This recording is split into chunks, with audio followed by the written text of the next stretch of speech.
¿Qué tal, damas y caballeros? Les habla su cripto compadre César Oski Cosío desde Guadalajara, Jalisco, México. Feliz de estar nuevamente con ustedes porque hoy estamos inaugurando una nueva sección de este canal donde, ya saben que habíamos tenido bastantes podcasts, vamos como en el 257 ya de forma individual. También tenemos invitados, pero hoy estamos iniciando una evolución de este programa. Y vamos a ver que tenemos nuevo set, nuevos invitados con mucha mayor calidad, más historias por contar, por aprender bastante de ellos. Y el día de hoy tenemos para la inauguración oficial de este nuevo programa al querido Rubén Duque. ¿Cómo estás? Un placer, César, encantado. Bienvenido aquí. Hombre, la verdad, feliz cuando me presentaron tu semblanza, que va a venir Rubén Duque. Esta persona que llegó a ser, de entrada, conferencista internacional, con récord, súper puesto en diferentes lados, que también trae equipos de rugby que los ha puesto a entrenar. Yo dije, puta. No sé si antes habías visto que los 3 temas de los cuales yo hablo son ventas, liderazgo y Bitcoin. Y dije, se me pusieron las 2 cosas de frente. Una, el deporte y otra, el liderazgo, lo cual se me hace muy increíble cómo al final, pues estas 2 cosas llegan a juntarse. Para ti, ¿qué fue primero, el deporte o el liderazgo? Para mí fue el deporte, sin lugar a duda. Dicen muchas veces que si el líder se hace o se nace, ¿no? Entonces dices, se hace, se nace, se hace, se nace. Yo creo que está como ese binomio. Creo que la respuesta son las 2. Aunque también creo que hay mucho de que la gente al principio cree, cuando una persona muy carismática, a veces se confunde con liderazgo, ¿no? Claro. Entonces, en mi caso, yo creo que primero fue el deporte. Y a través del deporte y a raíz del deporte y por culpa del deporte, traté de desarrollarme como líder. Algunas cosas desarrollándolas de manera inconsciente y otras muchas pues estudiando, formándote por todo el mundo para tratar de ser un mejor líder, porque al final te das cuenta de que todo se trata de personas. Entonces, para mí, en mi caso particular, primero fue el deporte y después fue toda esta pasión por el liderazgo. ¿Y qué deporte practicabas? Rugby. O sea, de inicio siempre fue rugby. Empecé cuando era más chico y todo en el colegio, pues jugabas deportes como el fútbol, ¿no? Que en España, o sea, es que todo el mundo tiene una pelota redonda, ¿no? Principalmente de fútbol. Básquet probé un poquito, pero mi tamaño no, mi envergadura no me permitía ser un gran jugador de básquet, así que casi, yo diría, no por accidente, pero mi mejor amigo, que estudiaba en el Liceo Francés de Madrid, me invitó una vez a jugar rugby en el Liceo Francés. En Francia el rugby es muy, muy fuerte. Y en la escuela del Liceo Francés, lo que sería el equivalente al Liceo Franco-Mexicano en Ciudad de México, etcétera, es muy grande el colegio y tiene una cancha de rugby dentro. O sea, imagínate el tamaño que tiene el colegio, porque una cancha de rugby es como una de fútbol, más o menos. Me invitó un día allí. Salí del colegio, me acuerdo, mi hermano me acompañó al primer entrenamiento, me cayeron golpes, César, por todos los lados, pero no sé ni por qué los aguantaba ni tal. Y al final fui otro día, y eso fue con 10 años. Hoy a mis 44, pues imagínate la cantidad de veces que está en cancha de rugby, con lo cual empecé a practicar rugby muy chiquitito, con 10 años. Mi mejor amigo se encargó de invitarme, practicamos rugby, y entonces se metió como el rugby así en vena, y hasta el día de hoy que estoy involucrado. Ya te acostumbrabas a los golpes, Al final te acostumbras, tu cuerpo también aprende a protegerse un poquito de los golpes. Obviamente hay muchas maneras para salir lo menos perjudicado de un combate, de un contacto no físico, porque el rugby es un deporte muy físico, de mucha colisión, donde cada vez la gente dedica más tiempo a entrenarse, con lo cual cada vez está más fuerte y cada vez los golpes son más duros. Entonces, aprendes a chocar, aprendes... ¿no? Muchas veces me dicen, no, es que la gente, es que el rugby es muy duro. Y digo, sí, es muy duro, pero yo sé cuándo me va a venir un golpe. Sí. No, vas con la pelota y buscas y sabes cuándo te viene el contrario, ¿no? Y sabes que te estás preparando físicamente para el combate, para el enfrentamiento físico. En fútbol tú vas corriendo y te puede venir de cualquier lado, cualquier persona, y te hace una entrada. Es decir, a mí no sé si quedaría más pánico si correr con un balón, digo yo, porque soy medio inútil corriendo, y encima si tengo que correr con un balón en los pies, pues más todavía, porque lo que tiene el fútbol es que tú, que sé que eres un amante del fútbol, a mí se me hace impresionante, porque el fútbol es, creo, el único deporte donde con el mismo medio por el cual te desplazas, que son los pies y las piernas, a la vez estás manejando el móvil que te permite marcar goles o hacer pases, con lo cual se me hace muy complejo. En definitiva, el rugby es muy duro, sí es cierto, llevo ya practicándolo mucho tiempo, pero es un deporte muy bonito y es un deporte de muchos valores. Creo que todos los deportes lo son, creo que todos los deportes tienen muchos valores, pero el rugby los hace muy, no sé cómo llamarlo, vividos en cada partido, muy tangibles. A las personas o sea, a los jugadores. Tú ves en un partido de rugby que el único que se dirige al árbitro es el capitán. No se puede dirigir nadie más. Y además, sí, y además lo trata de usted, lo trata con respeto, y el capitán es el que transmite después el mensaje a sus jugadores. ¿Y eso por qué? Por tradición, el rugby es como, bueno, dicen que el deporte del rugby es un deporte de brutos jugado por caballeros. Ajá, ok, y el fútbol es un deporte de caballeros jugado por brutos. Eso es lo que dicen por ahí, ¿no? Eso está bueno, eso está bueno. Sí es cierto que el rugby se ha desarrollado muchas veces en sociedades altas, sobre todo hace muchas décadas en muchos lugares. Yeah. Lo practicaban gente con un poder adquisitivo muy alto. Entonces, yo no sé si por ahí tenga que ver algo de ese tema de el respeto a la autoridad, el respeto a la persona que te está permitiendo que se juegue el partido. El que trae el control de todo. Sí, pero al final es... Aunque es una persona que a veces no te gusta lo que está proponiendo en el juego porque no es lo que tú quisieras, ¿no? Entonces, bueno, al final somos muy subjetivos cada vez que valoramos a un árbitro, que a mí se me hace una actividad impresionante, donde en décimas de segundos son segundos en tomar decisiones que pueden ser perjudiciales o no. En un rugby son en un entorno de 30 jugadores, en fútbol son 22 jugadores, pero se me hace una labor muy compleja.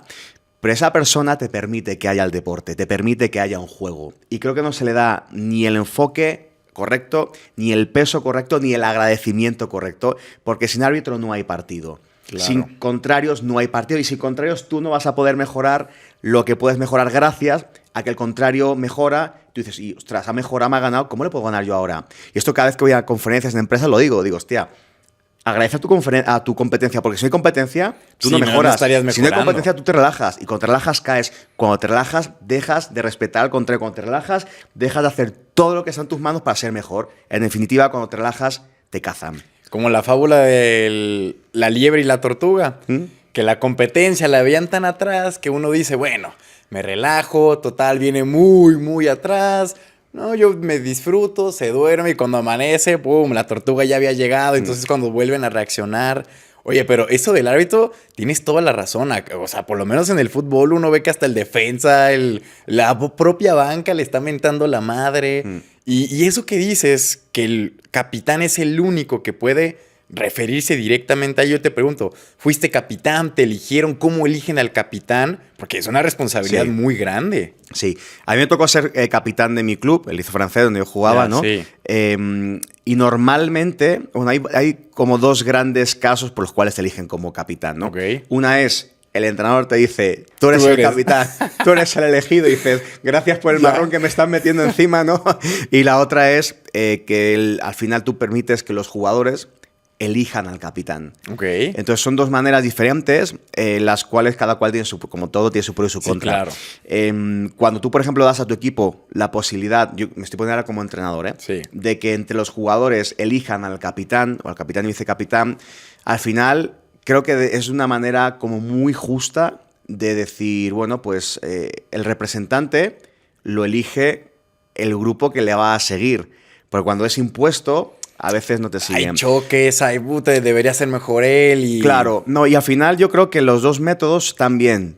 El punto aquí es en qué fase de madurez está tu equipo como para poder hacer una forma o la otra forma de elección del capitán. Cuando tú tienes un equipo que es muy inmaduro, que tiene poco tiempo de estar juntos, que tiene poco tiempo de madurez a mejor mental en cuanto a valores, en cuanto a lo que se necesita o no para ser capitán, ahí yo propongo que el líder, el CEO o el entrenador en un equipo de rugby o de cualquier deporte diga, pues tú eres el capitán, porque él es que es posible que es capaz de detectar o identificar cuáles son las capacidades que tiene esa persona, cuáles esos intangibles, ese factor X humano que va a ayudar a su equipo. Cuando ya tienes un equipo maduro, lo que propongo es lo contrario. Tú como líder lo que haces, como líder del equipo, como CEO, como entrenador, es facilitas un entorno donde los jugadores, las jugadoras, los miembros de tu equipo elijan al líder. Claro. Porque yo no voy a elegir yo no voy a seguir a alguien al que no he elegido, a quien yo no creo. Pero depende de la madurez, ¿no?, del equipo. A poca madurez es mejor que alguien diga, yo sé que esta persona tiene madera, tiene algo intangible que sé que se ocupa del resto, que sé que les hace desarrollarse. Vale, lo pongo ahí. Cuando ya hay mucha madurez del equipo, tú dejas de ser como ese líder, te sales un poquito, te conviertes en facilitador para que ellos elijan a quien quieren seguir. ¿Qué es más difícil, ser capitán de un equipo o ser entrenador de un equipo? Hablando en tema de liderazgo, que la gente te escuche, que quieran seguir indicaciones y todo eso. Hay como una mezcla. Cuando eres el líder, eres el capitán del equipo y te ha elegido tu equipo, para mí es más difícil ser entrenador. Sí. Porque el entrenador normalmente alguien te elige. O sea, la junta directiva, el equipo te ha contratado, la empresa te ha contratado para ser el CEO, ¿no? Porque metafóricamente que cada cual se lo lleva al mundo empresarial o al mundo del deporte. Claro. Pero cuando a ti te contrata alguien, tú llegas impuesto. Llegas impuesto a los jugadores. Si los jugadores eligen a su capitán, el capitán tiene el respaldo del jugador.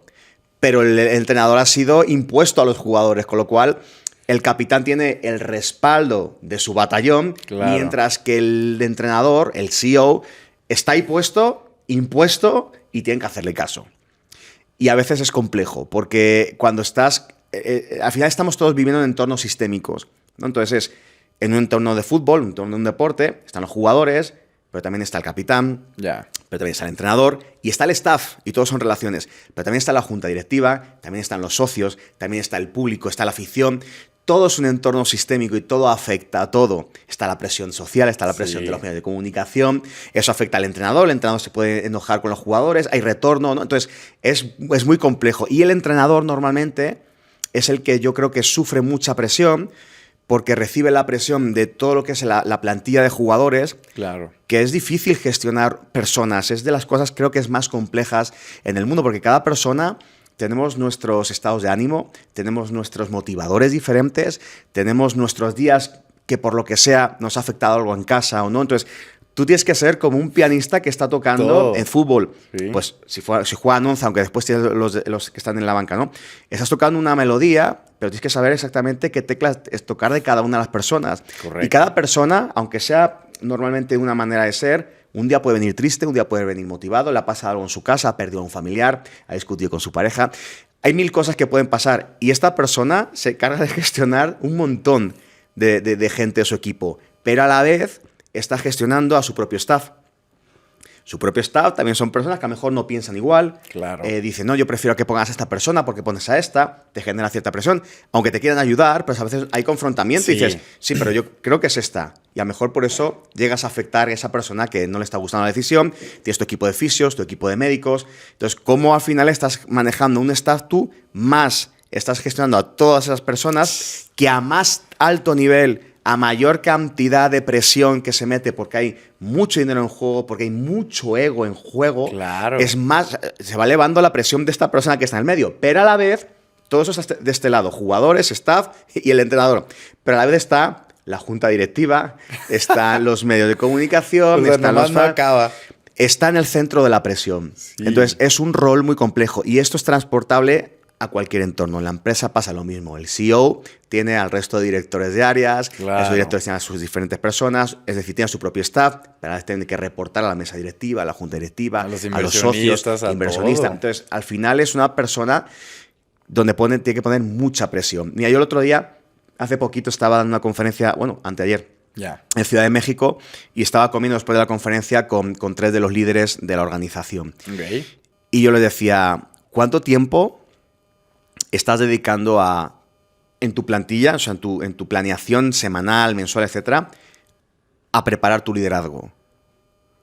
Y claro, la respuesta es, pues es que mi día a día me van volviendo en mil cosas de saca pendientes, apaga fuegos, ve con proveedores, atiende a los clientes, los bancos, el no sé cuándo tal. Yo, sí, es que todo eso es gran parte de la labor de un líder en una organización. Correcto. Pero o planificas en tu hoja semanal, mensual, etcétera, ciertos momentos de liderazgo a tu equipo, o va a haber un momento que va a ser demasiado grande como para que sea sostenible y sea manejable. Es decir, imagínate de manera muy, muy estúpida. En tu semana de lunes a viernes, planifica un espacio de 2, 3, 4 horas donde vas a programar qué conversaciones voy a tener y con quién. ¿Qué tipo de problemas puede tener esta persona? ¿Cómo puedo yo manejar mejor esta situación? Este grupito, que se ha hecho como un grupito que está, ¿no?, lo típico de ellos contra nosotros porque que no se entienden. Oye, pasa por la máquina de café y ya hay mucha conversación de esa de pasillo. ¿Esto en qué nos puede estar afectando, ¿no? Entonces, deja un espacio como líder en tu planeación para poder afrontar todas esas conversaciones y poder ayudar a que tu equipo crezca. Los líderes que están en situaciones de liderazgo y que solamente, entre comillas, hacen la operación del día, antes o después van a tener problemas con el equipo. Tienes que dejar un espacio en tu planeación para ver y programar cómo vas a liderar a tu equipo, quién necesita tu ayuda, quién necesita tu desarrollo y cómo vas a hacer que cada cual crezca. Entonces, el entrenador, para mí, sin duda alguna, es un entorno mucho más complejo, una acción, un rol mucho más complejo que la de capitán. Wow. Oye, ahorita que estamos hablando de esto, y estabas mencionando que hay veces que los jugadores llegan tristes o muy felices. Ahora, me imagino que dentro de los 1000 entrenamientos y partidos que has tenido, has llegado a finales, ganado campeonatos y todo. Yo he visto un montón de veces que los entrenadores, después del vestidor, o sea, imagínate que en el primer, no me acuerdo si en el rugby es por medio tiempo, 3 tiempos y demás, pero bueno, supongamos en una pausa, que yo he visto que de pronto van perdiendo, el entrenador llega y les suelta unas palabras motivacionales que al final, quién sabe qué hacen que les cambia el chip y terminan ganando, remontando. O sea, ¿cómo puedes generar un mensaje de tanto impacto y poderles cambiar un ánimo de una manera tan rápida a jugadores que, bueno, esto también se puede dirigir hacia una empresa? O sea, estamos teniendo malos resultados, una junta rápida y efectivos. Sí, bien, normalmente yo hablo, y es un concepto que me lo enseñaron en la escuela de guerra del ejército español. Okay. Vinieron 2 tenientes coroneles, ¿no?, a ayudarnos a la Federación Española en el año por ahí 2011, 2012. Estuvieron un año entero trabajando con el staff de la selección y con los jugadores. Yeah. Y fue el momento en el que España llegó, en aquel momento, después lo superó, pero en aquel momento llegó a su mejor ranking a nivel mundial, que fue en torno al 16, 17 del mundo, creo recordar, por ahí, 17 del mundo. Fue el mejor ranking que tuvo. Y estas personas hablaban de un concepto que a mí se me quedó y lo traslado mucho a lo que me estás preguntando ahora. Hay por un lado tu micromotivación y por otro lado la macromotivación. Okay. Tu micromotivación es tu motivación en el corto plazo. La macromotivación es nuestra motivación en el largo plazo. Las dos son necesarias para crecer. Cuando estamos liderando un equipo, cuando tú hablas de esa charla, ¿no?, esa arenga antes de, ¿no?, en el vestuario, yo lo llamo la micromotivación, porque lo que haces es dar un mensaje muy contundente. Obviamente ahí depende, hay que tener muchas habilidades de comunicación, porque un entorno en el que tienes toda la presión de un vestuario, que vas a tener que cambiar en 10 minutos algo para que los restantes 40 o 50 minutos de juego, 45, cambien. Tienes que ser muy efusivo, tienes que controlar tu volumen, ¿no? Tienes que meter palabras que sean muy contundentes. Hoy se habla mucho de la programación neurolingüística, ¿no? De afectar a todo lo que tiene que ver con lo kinestésico, lo visual, lo auditivo. Entonces, ¿qué tipo de palabras? Cada cual somos más o visuales, o auditivos, o kinestésicos. Entonces, ¿qué tipo de palabras vas a meter para que el mensaje llegue a todos? Mensajes que tengan que ver con los sonidos, mensajes que tengan que ver con lo visual, ¿no? Imagínate, sí, ¿no? Entonces, ese mensaje tienes que montártelo de alguna manera. Eso es micromotivación, porque en poco tiempo tienes que darles un mensaje muy contundente para que cambien un estado de ánimo, seguramente. Sí. Porque a partir de que cambias el estado de ánimo, cambias el cómo haces las cosas, las acciones posteriores. Pero para cambiar la acción, tienes que cambiar tu estado de ánimo. Para cambiar tu estado de ánimo, tu emoción, tienes que cambiar el pensamiento que le metes a tu cabeza. Entonces, los entrenadores, los líderes, tenemos que tocar el pensamiento que cada cual tiene en su cabeza ahora, para que entonces, cambiando el pensamiento, cambie su emoción. Y desde ese estado emocional sea capaz de hacer otras cosas. Claro. La gente cuando dice, quiero cambiar el resultado, ¿a dónde se va? A cambiar la acción.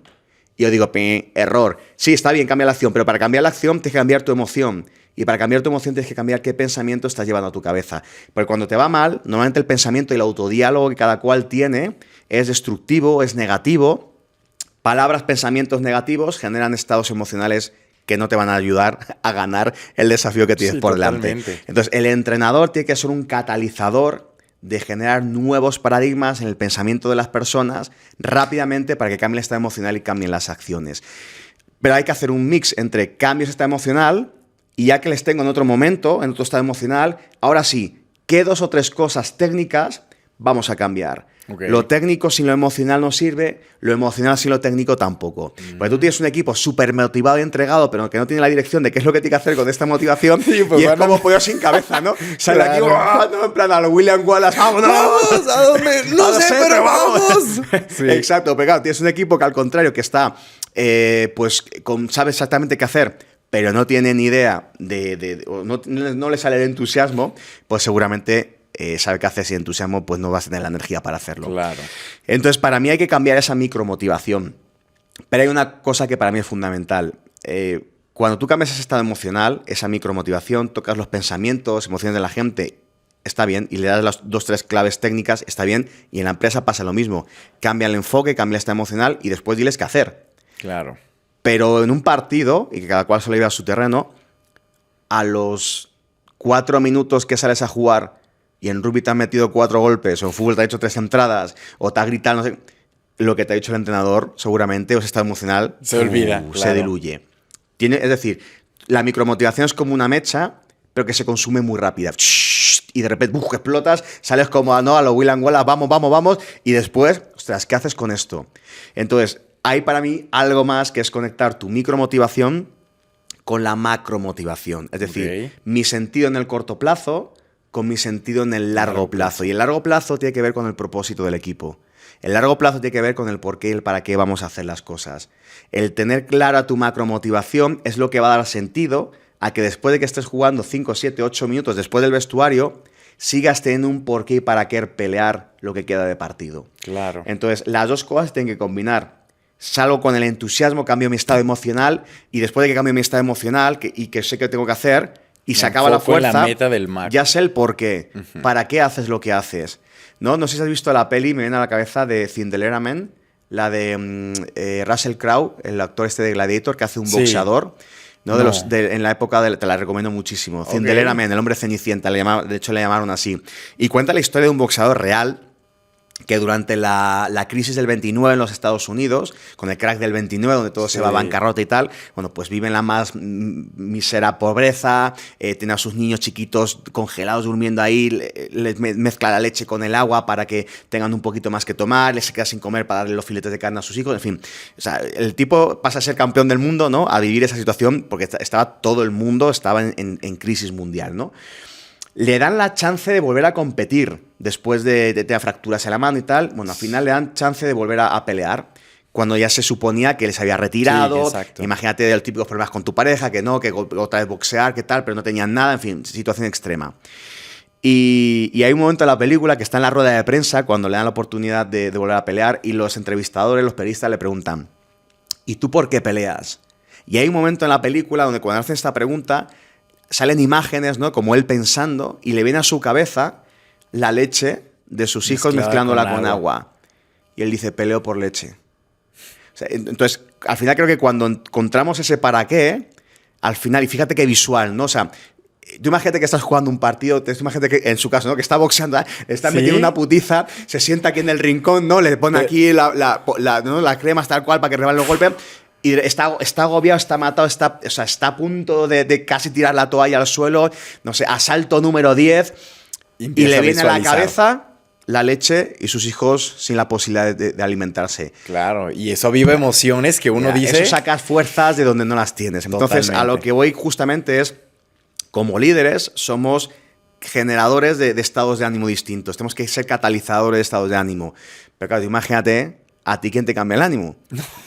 O sea, el tema es que tú tienes que hacerlo. Sí, primero para luego hacerlo con los demás. Y a veces, no es que no se pueda, es que a veces no sabemos cómo hacerlo. Y a mí me ha pasado. A mí me ha pasado partido México contra Islas Caimán en Caimán. ¿Dónde, cabrón? Habíamos ganado todos los partidos ese año. Habíamos ganado a Estados Unidos del Sur. Caimán venía de perder contra Estados Unidos del Sur. Era ganar ese partido y nos metíamos en la final por tercer año consecutivo. Habíamos ganado a Estados Unidos, aquí en Puebla, jugando en el estadio del Puebla de fútbol. Okay. Llegamos allí a Caimán y bueno, Caimán ha perdido contra Estados Unidos. Bueno, pues va a ser más sencillito. Llegamos al partido, empezamos ganando y de repente algo que yo tenía planificado era que empezó a tronar y empezó a llover como si se acabara el mundo. O sea, de repente imagino, hostia, esta isla se va a inundar. Que veías el arca de Noé ahí llegando. Ahí los animalitos ya estaban empezando a mover por allá. ¿Ya llegaron? Y digo, no, o sea, ¿cómo puede ser? Entonces, yo no había planificado eso, tal. Nos empezaron a jugar un juego muy interesante, muy inteligente por su parte, que fue mucho juego al pie, mucha patada. No se detiene el juego con lluvia. No. Se detiene si hay relámpagos y hay tormenta eléctrica. Ahí por protocolo de la World Rugby, que es como la FIFA del mundo rugby, ahí te piden que pares. Pero si es lluvia... Si es lluvia... Y llovía, continúe. Y juego al pie, y nosotros no sabíamos preparar para ese tipo de juego, no sabíamos cómo jugar ese tipo de juego, nos empezaron a remontar, y nos terminaron ganando y ganando bien. O sea, hicieron un juego excelente. Sí. Perdimos el partido, ya sabes que cuando pierdes, sacas lo peor. O sea, la gente empezó a recriminarse cosas, ya en el medio del partido, o sea, jugando, se empezaron a recriminar cosas porque había fallos, el tú, no, tú, Bueno, claro. Acaba el partido, vamos al vestidor, y varios jugadores de la selección peleándose casi entre se ellos. pegan físicamente. Entonces tú imagínate, yo no estaba preparado para ese momento, yo estaba totalmente frustrado por la derrota porque nos habíamos cortado la posibilidad de ir a jugar lo que hubiera sido la tercera final consecutiva, que por cierto creo que teníamos muchas posibilidades de ganar. Entonces yo estaba muy frustrado por el resultado, estaba muy frustrado por cómo habíamos jugado, estaba muy frustrado por lo que estaba viendo el equipo, y llegas al vestidor, imagínate un vestidor frío, húmedo, roto, todo lleno de gente con lodo, frío, un entorno muy hostil, y de repente 2-3 jugadores que casi llegan a los golpes. Yo me metí por ahí en el medio. Imagínate, yo ando con mi 1,72 m tratando de agarrar a dos tipos que estaban ahí. Y híjole, César, no sabía qué hacer en ese momento. O sea, creo que muchas veces no estás preparado. O sea, yo emocionalmente yo no estaba preparado para ese momento.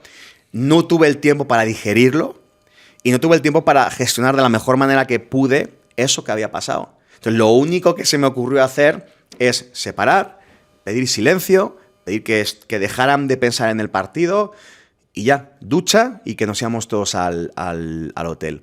Ya después, cuando llegamos al hotel, igual pues algunos se vuelven a bañar, ya se relajaron, bajaron a cenar, lo que sea, y nos juntamos en el lobby y ahí hablamos. Claro. Ya nos habíamos disociado emocionalmente un poquito del pitido final del partido. Pero, César, yo no tenía herramientas para autogestionarme, o sea, yo no sabía qué hacer. Es que son situaciones que te pone la vida que dice, bueno, si tuviera ahora que hacer o enfrentarme a la situación que hubiera hecho, pues seguramente hubiera hecho cosas diferentes, pero lo que voy es a liderar muchas veces aprende. Sí, aunque ahí tienes bastante razón, donde les dijiste, oigan, silencio absoluto, báñense, porque al final, después de eso está la emoción viva, donde cualquier cosa por inercia te gana. No, y pues una bomba de relojería. Mira, de hecho hay un binomio que es dar la comunicación correcta, y por otro lado el binomio está en el momento correcto. Entonces, cuando tú no gestionas dar una comunicación correcta en un momento correcto, pues una bomba de relojería. Es decir, yo tengo una buena comunicación que darte a ti, pero tú no estás preparado en ese momento para recibirla, por muy buena que sea mi comunicación, no tiene efecto. Adiós. Entonces, si yo tengo una mala comunicación que dar y tú estás muy entusiasmado, alegre, tampoco va a tener efecto. Si yo tengo una mala comunicación que dar y tú o el equipo está en una disposición muy negativa para recibirlo, eso es una bomba de relojería. Entonces, cuando tengas una comunicación que dar, y no digo que tenga que ser positiva, sino algo que vaya a ayudar al equipo, la comunicación, busca cuándo es el mejor momento para que la persona o el equipo lo reciba, de tal manera que la comunicación tendrá sentido, tendrá eco y permeará en la persona o permeará en el equipo.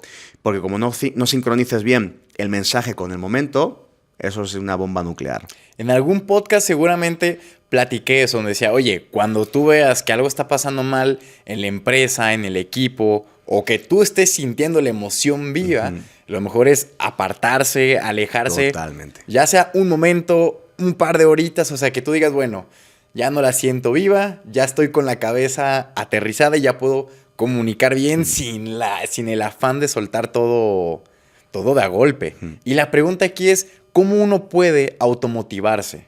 O sea, que realmente no nomás diga, sí voy a poder. Porque digo, decirnos las palabras, cualquiera puede, pero realmente creérselos es un trabajo interno. ¿Qué es lo que tiene que hacer uno para realmente, primero, convencerse a sí mismo y poder convencer a otras personas? Para mí es volver al punto que habíamos comentado antes de la macromotivación. Es entender el para qué. ¿Para qué haces lo que haces? ¿Por qué haces lo que haces? Porque la motivación externa está muy bien, pero sabemos que es dependiente, se genera dependencia. Una motivación externa para un empleado, pues el dinero. Claro. Y no te digo que no funcione, pero te digo que si quitas dinero, no hay motivación. Sí. Entonces, al final tienes que tener, si quito dinero, ¿qué tengo que hacer para seguir motivado?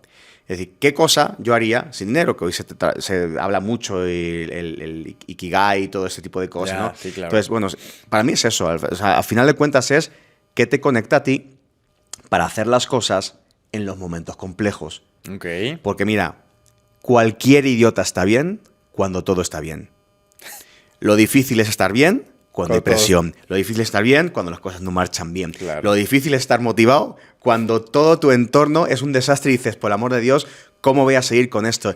Y me viene a la cabeza, yo en el año 2007-2008 fui a vivir a Nueva Zelanda. Ok. Dejé mi carrera de economía inconclusa. ¿Estás estudiando economía? Mira, Estaba estudiando economía, pero mira, empecé a estudiar economía creo que porque era una de esas carreras que más salidas tenía, ¿no? Ya, Lo típico, yo tenía...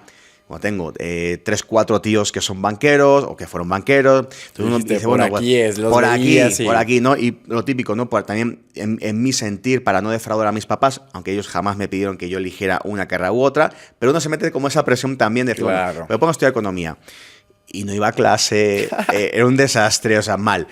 ¿Y por qué era un desastre y mal? Porque mi sueño titánico era ser entrenador profesional de rugby, algo que era una utopía en España. Nadie vivía del rugby en aquel momento. Entonces me pongo a entrenar a muchos equipos, me pongo a estudiar entrenadores de rugby, etc.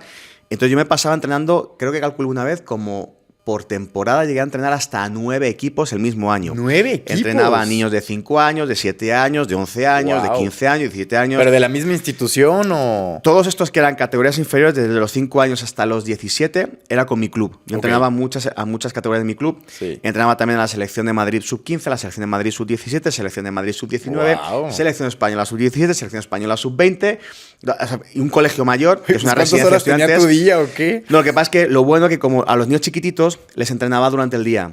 Okay. En el periodo, era en el Liceo Francés de Madrid, y tiene un intervalo como de casi 3 horas libre entre comidas, actividades y tal. Entonces, ahí era cuando yo entrenaba a los niños de 5, 6, 7, 8, 9. De ahí me iba al colegio mayor, de ahí me iba a mi club por la noche. O sea, y las selecciones de Madrid y españolas no son todos los días, son puntuales para competir en regionales o a nivel internacional. Entonces yo de un lado y de otro iba por ahí, por 100 eurillos por aquí, 200 por allá, y yo me sentía que estaba viviendo profesional. Claro. Pero al final eso es insostenible, César, porque es imposible vivir en ese ritmo de vida, imposible. Sí, o sea, yo imposible. Me ponía a pensar y wow. O sea, yo por temporada, no sé, ¿qué manejaría? 300 personas. Entonces, o sea, yo al final digo, no, es una locura. Pero yo en algún momento yo pensaba que estaba viviendo del rugby y tal y cual. Y llega un momento que aparece, yo a mi hermano lo llamo como mi ángel de la guarda, mi hermano mayor Borja. Él fue el que me empujó a ser entrenador porque me dijo, oye Rubén, tú estás aquí, dejaste de jugar porque me enseñé el hombro, entrena porque todos tus libros de matemáticas, güey, están llenos de jugadas. O sea, ¿no? Entonces él me llamó él estaba viviendo en Dublín, lo primero me llamó un día, oye, que hay cursos de entrenadores, que yo te lo pago, que vete. Y él estaba todavía... Así de plano. Estaba trabajando recogiendo los vasos en un antro de Dublín por las noches, mientras que se fue allá a estudiar inglés y buscaba el cómo seguir adelante en lo que él había estudiado, que tenía que ver con la informática. Y me llamó y me dijo, hay 3 niveles de entrenador en la Federación Española, vete y pregunta. Y yo fui a preguntar y me dijo, oye, el nivel 3. Dice, no, vale, para llegar al nivel 3 tienes que hacer los 2 primeros. O sea, ya puedes ser aquí el mejor jugador del planeta y tener toda la experiencia del mundo, que tienes que pasar por el proceso educativo. 3, porque no es lo mismo jugar que entrenar. Y no es lo mismo saber lo teórico que entrenar. Son habilidades. O sea, entrenar es muy. O sea, tienes que tener muchas habilidades. Me puse a entrenar. Años más tarde empecé a entrenar equipos, me sacaba dinerito por aquí y por allá. Igual, llegó un momento de estos, pero profundamente valle en mi vida. No avanzaba mi carrera, yo me sentía que estaba traicionando a mi familia. Con la persona con la que estaba en aquel momento, que llevábamos 10 años. ¿Cuántos años tenías ahí? Tendría 25 años. Por eso digo que no acababa mi carrera, porque era como perenne. O sea, yo no avanzaba y la dejé en quinto de carrera. Sí es cierto que tenía asignaturas pendientes de otros años, pero pues no acababa. Era imposible. Entonces, aparece por ahí mi hermano en segundo acto. Sí. Y aparece por ahí otra vez mi hermano. Estaba viviendo esta vez en Montpellier. Ya estaba en un trabajo mejor. En aquel momento creo que estaba en Dell. Computers, y me llama, sin preguntar y sin nada. Rubén, te acabo de pagar 2 meses de clases de inglés en Auckland, Nueva Zelanda, y 2 meses de alojamiento en una casa compartida con otras 6 personas para que vayas al lugar donde el rugby es una auténtica religión y aprendas de los mejores del mundo y trates de vivir de esto que tanto te apasiona. Búscate la vida para ahorrar para el boleto de avión y búscate la vida para subsistir ahí como puedas. Yo te doy ese empujón, yo te ayudo. Entonces, híjole, fue como el vértigo que sentí. Decía, hostia, mi hermano se ha vuelto loco. O sea, es que ya está pagado. O sea, es que no hay marcha atrás. Ya tengo 2 meses de clases de inglés en Auckland y tal. Y yo tenía mucho miedo. Decía, hostia, ¿cómo le digo esto a mis padres? Pues claro, yo no me atrevía, César. Yo no me atrevía a tomar esa decisión. Por mucho que fuera mi pasión, yo jamás creo que hubiera tenido el valor de irme. Y por ahí apareció mi hermano a darme ese empujón. Y decir, güey, aviéntate y solito abre las alas. Porque si no, el madrazo que te vas a pegar es monumental. Es bueno. Y dije, ostras, ahorré para mi boleto de avión y me acuerdo cuando lo compré, fui con mi madre por ahí al centro y fuimos ya compramos el boleto y fuimos al centro de Madrid a tomar un café. Y en ese café era como una taberna irlandesa y tenían la típica bola del mundo, ¿no? Estas que tienen de decoración, ¿no? Sí. Yo aquí con mi mamá tomando un café Y yo siempre había visto el mapa del mundo plano, o sea, ¿no? Y dice, bueno, lo miras así, agarro y digo, mira, mamá, mira, te voy a enseñar dónde voy. Hago así, le doy 180 grados la vuelta y casi otros 180 grados para abajo. Y ahí mismo yo dije, estás pendejo, güey. O sea, ¿cómo te vas? O sea, te vas a medio planeta Tierra, literal, de tu casa. Si clavas desde Madrid un palo gigante, sale por Auckland. Son las antípodas españolas. No hay lugar, serio? No hay lugar más alejado. Es exactamente lo opuesto a Madrid. Lo opuesto a España es Nueva Zelanda. No hay lugar más alejado del planeta Tierra respecto a mi casa que Nueva Zelanda. Así que ahí me fui. A los 2 meses me acaban las clases de inglés, a los 2 meses se me acaba el alojamiento que me había pagado, se me acaba el dinero y ¿qué hago? O me regreso a España, donde me esperaba, ¿no?, la tortilla de papa de mamá, el cocido madrileño, ¿no?, que te conté a ti que has estado en Madrid hace poquito, o me quedo aquí huyendo hacia adelante. Así que decidí quedarme en Nueva Zelanda y ahí empecé a estudiar para hacer el nivel 3 de la New Zealand Rugby Union, que es el nivel más alto que tiene. Ahí habías hecho el 1 y el 2. En Madrid había hecho el 1, 2 y 3. Ah, ok. Había hecho todos, había hecho cursos en Francia, había hecho cursos en Inglaterra, había hecho cursos en muchos lugares de Europa, pero Nueva Zelanda era como la meca, ¿no?, del rugby para mí. Así que ahí me fui y la única manera que conseguí para vivir ahí, porque mi visa era de turista, no podía ni trabajar ni estudiar oficialmente, entonces lo único que pude encontrar fue lavar platos como ilegal durante 12 horas al día, 5 días por semana o 6 días por semana, por 15 meses. Entonces yo estaba muy frustrado, muy frustrado. Estaba muy triste, me sentía mal. Digo, por Dios, ¿qué has hecho aquí? Has abandonado todo, a la carrera, tus padres, esto, lo otro y tal, y estás aquí lavando platos como ilegal. O sea, y en ese momento toqué fondo. De verdad que yo creo que tuve momentos de sentir que estaba deprimido. O sea, si un psicólogo me agarra y dice, tú, muchacho, estás deprimido, porque me sentía mal. Y ahí es cuando conecté con esto que te estoy diciendo de tu por qué y tu para qué. Es por eso te digo que cualquier hito está bien cuando todo está bien. Claro. No hay que estar bien cuando estás mal. Hay que estar bien cuando las cosas se ponen complejas. Hay que estar bien cuando todo tu entorno es crisis. Y eso es lo difícil. Y ahí es cuando surge lo mejor de nosotros. Claro. El gran problema, el gran drama de la vida es que todo el mundo tenemos esa capacidad, pero no nos damos la posibilidad, o a veces el entorno nos genera la posibilidad para sacar ese extra que cada cual tiene. Y en ese momento que tocas fondo, a lo mejor al principio no entiendes cuál es tu por qué, tu para qué, pero si rascas, terminas encontrando algo. Y yo dije, a ver, Rubén, tú no has venido a Nueva Zelanda a lavar platos. Tú has venido y tú no has abandonado todo. O sea, yo no me fui a Nueva Zelanda sin saber hablar inglés, sin conocer a nadie, sin nada, o sea, al otro lado del planeta. Digo, tú has venido aquí para ser entrenador profesional de rugby. Entonces, no estás haciendo nada para hacer eso a lo que has venido. Claro. Tú has venido aquí, lo primero que has encontrado es platos porque ni te has querido dinero. Quedar aquí, dinero y tal, pero eso no es tu fin. Eso es un medio. Cuando cambié el enfoque y descubrí que eso era un medio y no era un fin, le empecé a dar un propósito a cada una de las decenas de miles de platos para que lavaba, porque sabía que cada platito me acercaba milimétricamente a aquello que yo sí quería, ser entrenador profesional de rugby. Ahora, ¿qué hay detrás de ser entrenador profesional de rugby? Está vivir de una pasión. Yo no me imaginaba trabajar, vamos a trabajar, por si no sabías, César, y ya lo siento por ti, por toda la gente que nos está viendo, vamos a trabajar cerca de 80.000 horas a lo largo de toda nuestra vida, lo cual puede sonar a cadena perpetua, si es que no somos capaces de hacer algo con cada una de esas horas.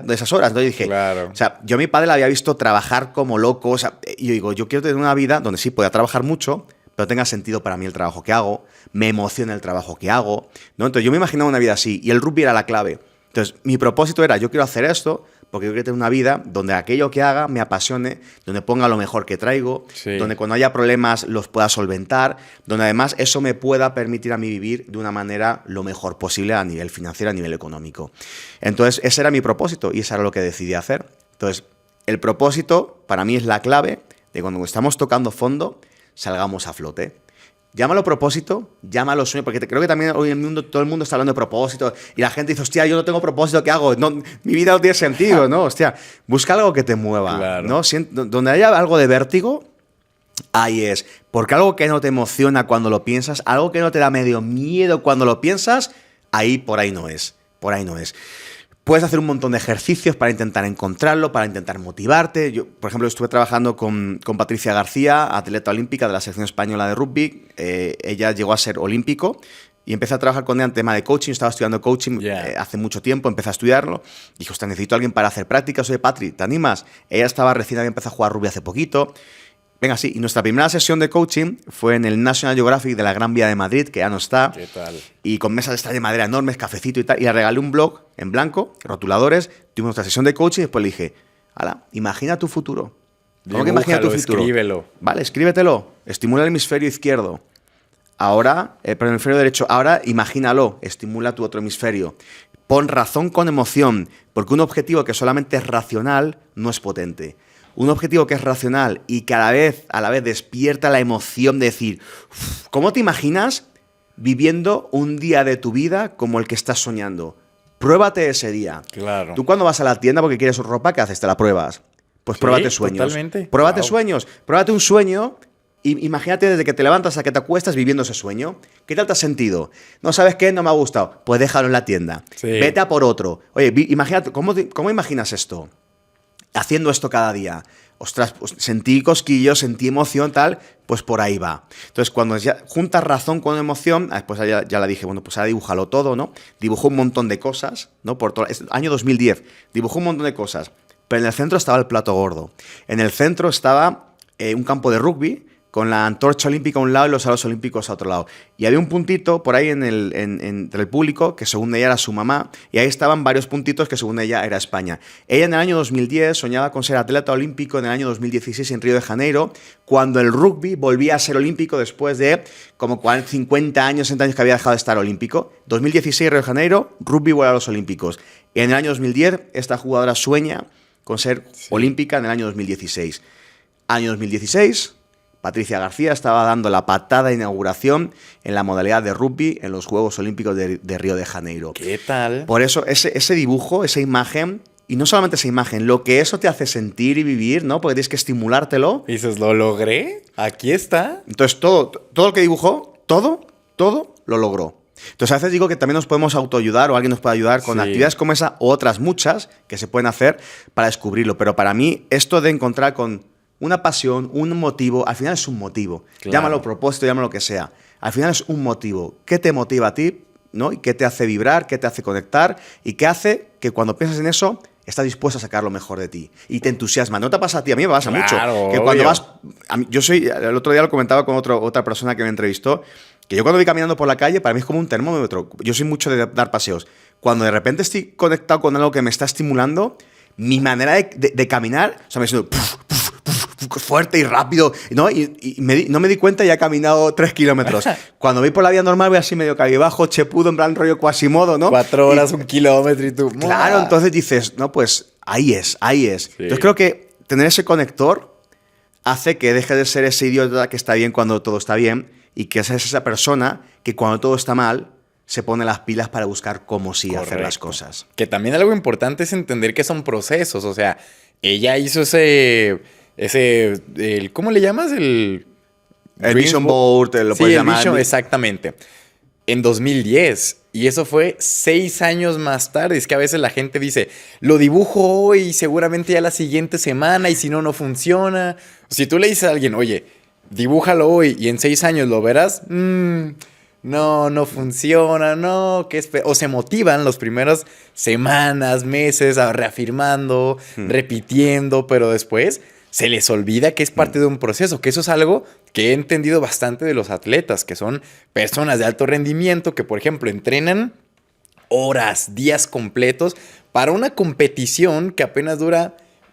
No sé, depende del deporte, minutos. 10 segundos incluso. Claro, entonces imagínate para estos olímpicos con el... No sé, ¿cómo se llama el que corre en... Los 100 metros lisos, por ejemplo, claro. son 10 segundos. Imagínate 4 años menos entrenar para menos de 10 segundos al final. O sea, uno dice, ¿qué? Te pones a pensar en ellos y así son. Por lo tanto, es muy interesante. ¿Y en qué momento diste el paso de lo deportivo ya a lo empresarial, a ser coach, a ser... líder, formando este tipo de empresas, capacitándolos? Empecé a formarme como tal por ahí del año 2006, 2007, 2008. Empecé a formarme mucho. Entonces estaba empezando a escuchar la palabra coaching. No era tan famosa como ahora que, híjole, abres una página de Instagram y te pones coach en 5 minutos, ¿no? Claro, y te descargas 4. No, se ha prostituido por completo, lamentablemente, la profesión de coaching. La real profesión de coaching, ¿no? La que requiere de estudio, la que requiere de práctica, la que requiere de estar certificado por alguna entidad que regule la buena práctica del coaching. Empecé por ahí esos años, también inteligencia emocional, programación neurolingüística, motivación, liderazgo. Empecé a formar en todas esas cosas y todo eso transfería al rugby. Entonces, los jugadores de rugby eran como mis conejillos de indias para hacer todas esas prácticas de... Sí funciona. Y digo, hostia, esto no funciona. Claro. Y después, por ahí del año 2012, yo iba a venirme a vivir ya a México, contratado por la Federación Mexicana de Rugby. Y ¿En el 12? En el año 2012, a finales. Okay. Y a principios de ese año, todavía yo sabía que eran mis últimos meses, yo había decidido ya venirme aquí y decidí hacer como una especie de actividad donde el rugby fuera un vehículo educativo. Entonces metí el rugby en la cárcel, en entornos educativos complejos de niños a lo mejor con síndrome de Down, algún problemita mental, y otro entorno donde los niños tuvieran pobreza. Entonces metimos el rugby en 3 entornos. El primero fue la cárcel. Fui a la cárcel, qué maravilloso, qué bonito, me la pasé genial. Dije, esos tipos han hecho algo malo, pero qué buena gente, ¿no? No, más que bien jugado, digo, hostia, qué buena gente. Aparte había gente con el típico rumano, grandote, así, ¿no? Tal, y, hostia, y me cayeron súper bien y por eso pedí permiso para ir otro día, pero no para hacer rugby, sino para darles alguna charla. Esa fue mi primera charla. Mi primera charla de todas, mi primera conferencia fue en la cárcel, en el centro de Extremera. Wow. Y ahí se juntaron en el auditorio, estaba lleno, y dicen, hostia, esta gente sí está enchufada y motivada a su desarrollo personal. No. Era el único momento en el que hombres y mujeres les permitían estar juntos. El pabellón de hombres, pabellón de mujeres. Iban a ligar, no iban a escucharme. Claro. Pensaba que iban a ligar. Entonces, bueno, para no hacerte el cuento muy largo, acaba la conferencia, salgo, una tipa me dice, muchas gracias, Rubén. Digo, no, gracias a ti. Me dice, no, gracias a ti. Me muestra así su muñeca y tenía una cicatriz todavía fresca. Creo que un par de semanas antes se había intentado quitar la vida. Y me dice, esto que hemos escuchado hoy, lo que nos ha hecho reflexionar, me ha ayudado a imaginarme mi vida fuera de estas paredes, de estos muros, y cómo podría ser. Muchas gracias, tal. Entonces en esos momentos te quedas de piedra, o sea, no sabes ni qué decir, y digo, esta tipa yo no la he visto. Claro. No he hecho ni siquiera contacto visual con ella. ¿Cómo un mensaje puede llegar a calar tanto? Entonces ahí dije, por aquí tengo que ir, por el tema de la fuerza de la palabra, de la fuerza del mensaje, del privilegio de poder ayudar a vidas a que sean mejores vidas. Y ya cuando llegué a México, empecé a hacer conferencias totalmente altruistas, gratis. Yo a todo el mundo que sabía que tenía una empresa. En México el rugby es amateur, con lo cual todo el mundo tiene su estudio, su trabajo, o su emprendimiento, o su empresa, y después juega rugby. Entonces yo, a todo el mundo que sabe que está bien posicionado o que tenía su emprendimiento de empresa, oye, ¿puedo dar una conferencia en tu empresa? Aunque eran 4 personas, ¿no? Oye, ¿puedo dar una conferencia en tu empresa? Yo que vengo del deporte, más alto rendimiento, es entrena. Entonces yo decía, da conferencia, y después estate preparado para cuando saltes a las grandes ligas. Y me llegó la posibilidad de dar una conferencia fue para AXA en Acapulco, enero de 2016, donde ya fue como mi primera conferencia en empresas grandes, en el circuito profesional. Sí. Y bueno, pues así empecé. Seguí entrenándome, seguí informándome. Cada año lo sigo haciendo, ya sean temas de speaker o ya sean temas de liderazgo y coaching. Me hago, no sé, 7, 8 cursos al año.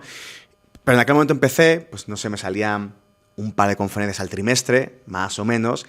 Y hoy, a diciembre de este año, espero cerrar en 62 conferencias el 2023.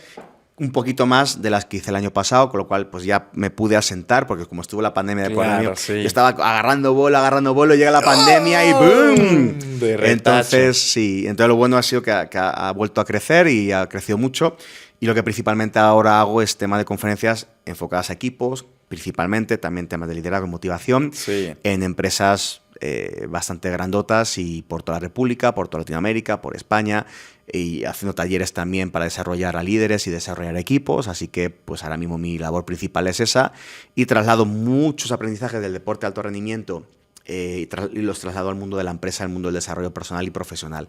Y básicamente hoy, César, es a lo que me dedico todo el tiempo.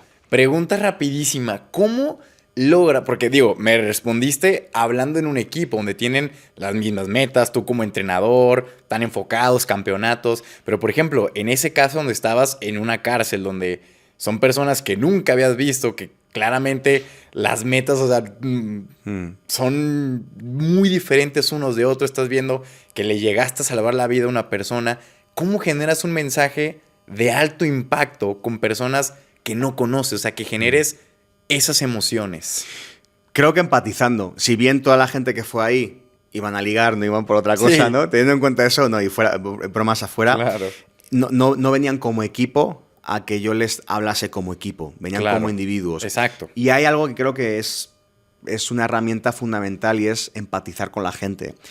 Creo que cuando hablas de temas como qué te motiva, de temas de cuáles han sido tus sueños, de temas como cuáles han sido tus muros, cuáles han sido tus problemas, cuáles han sido tus dolores principales que has tenido en la vida, cuando tú hablas de esto, el que te escucha está... O sea, tú le estás hablando, pero la persona está pensando en su dolor. Claro. O sea, yo me acuerdo que incluso les hice alguna actividad de... Cuenten aquí, bueno, cuáles eran tus sueños de cuando eras pequeño, cuál ha sido tu línea de la vida, tus logros, cuáles han sido tus retos, ¿no? Desde que tenías 0 años hasta tu edad, y póntelo en un gráfico, que es una herramienta que utilizo a veces a nivel individual, y lo pusieron y dije, bueno, pues, y se me ocurrió en aquel momento, ¿quién quiere salir a compartir? Y por ahí, pues, varios levantaban la mano. Sí. Híjole, cuando suben y te cuentan su historia de vida... Toca fibras. Duro, Claro. Yo soñaba con mi príncipe azul, me gusta mucho la playa, yo quería vivir cerca de la playa, yo soñaba con tener un barquito, con encontrar a una persona con la cual hacer una vida juntos y tener un niño y no sé cuánto y y pues las drogas se cruzaron por mi vida y empecé a traficar droga y entonces, y aquí estoy. Eso era lo más light, o sea, eso creo que es muy normal y muy común. Mucha gente que estaba en esa situación y empezaron a compartir dolores, y cada vez se empezaban a animar más a salir al escenario a compartir. Entonces, creo que lo que podemos hacer para tocar las membranas sensibles de otros es hablar de los dolores de cada uno, porque cuando tú hablas desde tu vida personal, cuando tú hablas desde la sinceridad, cuando tú eres verdad y cuentas tu historia de vida, estás conectando con las historias de vidas que cada cual ha tenido y ha vivido. Entonces, al final somos seres humanos y nos conectamos porque las vivencias, pues todos hemos tenido pérdidas. Claro. Todos hemos tenido éxitos, todos hemos tenido problemas, todos hemos tenido fracasos, todos hemos tenido, bueno, amores y desamores. Entonces, cuando tú cuentas, ¿por qué nos contagian las canciones de amor y desamor, los cantautores? Porque conectamos con ellas, porque tú nos hacen recordar un momento. El güey te está cantando su canción, pero tú estás pensando en ese desamor. ¿No? Entonces, ¿y cómo llega esa persona a juntar a cientos de miles, ¿no?, de personas entre escenarios, entre estadios, entre personas, gente que lo compra, por el millones? Mensaje emotivo. A ver, no me está hablando a mí, sí, te está hablando a ti por lo que él está contando de lo que a él le ha pasado. Entonces tú lo relacionas con tu vida. Entonces creo que eso es lo bonito, llegar a tocar las vidas de otros. Está bueno, Es el mayor ejemplo, creo que tocas millones de personas y es un güey con una guitarra, ¿no? Sí. Una tipa, ¿no?, cantando y dices, ¿y por qué? Parece que la ha escrito para mí, ¿no? ¿Cuántas veces nos has dicho? Sí, dices, hostia, me está narrando mi historia, ¿no? cabrón. Entonces, pues de eso se trata, de que cuando tú cuentas algo que tiene que ver con el ser humano, todos hemos tenido aciertos, desaciertos, amores, desamores, pérdidas y grandes éxitos. Así que creo que eso es lo que nos hace contagiar. Qué bárbaro. Hombre, Rubén, feliz y encantado de que hayas podido participar en este super podcast. La verdad, muy amena, muy entretenida. La historia del rugby, del liderazgo y cómo las dos cosas se juntan, que al final, hombre, yo lo veo idéntico. O sea, claro, hablamos y yo invito a las personas que lo que escucharon de liderazgo hablando en el tema deportivo, nomás le cambien entrenador por CEO, le cambien equipo de, no sé, de entrenamiento por colaboradores y al final es la misma filosofía. O sea, también el poder tener macrometas, micrometas, entender los procesos, poder también visualizar, el conectar emotivamente con las personas, que creo que eso para mí ha sido genial. O sea, el ejemplo de los artistas, claro, o sea, ¿por qué nosotros seguimos a esas personas si al final nunca nos han dado una plática motivacional, nunca hemos tomado un curso, nada? Sencillamente nos identificamos con una emoción, con una historia que saben contar bien y al final logran nuestra atención. Hombre, ¿qué último consejo, palabra o reseña tendrías para hablarle a todos los líderes que tienen sus empresas o a estos entrenadores sobre sus equipos en liderazgo? Mira, más allá del liderazgo, que creo que tiene que ver algo, yo lo que le diría es que si algo de lo que hemos comentado hoy aquí, César, en este podcast, ha resonado en alguien, que le imprima acción masiva, porque no eres lo que dices, eres lo que haces. Entonces, de nada sirve que hayas escuchado este maravilloso podcast si apagándolo, desconectándolo, poniéndote a hacer otra cosa, sigues siendo la misma persona que hace exactamente lo mismo.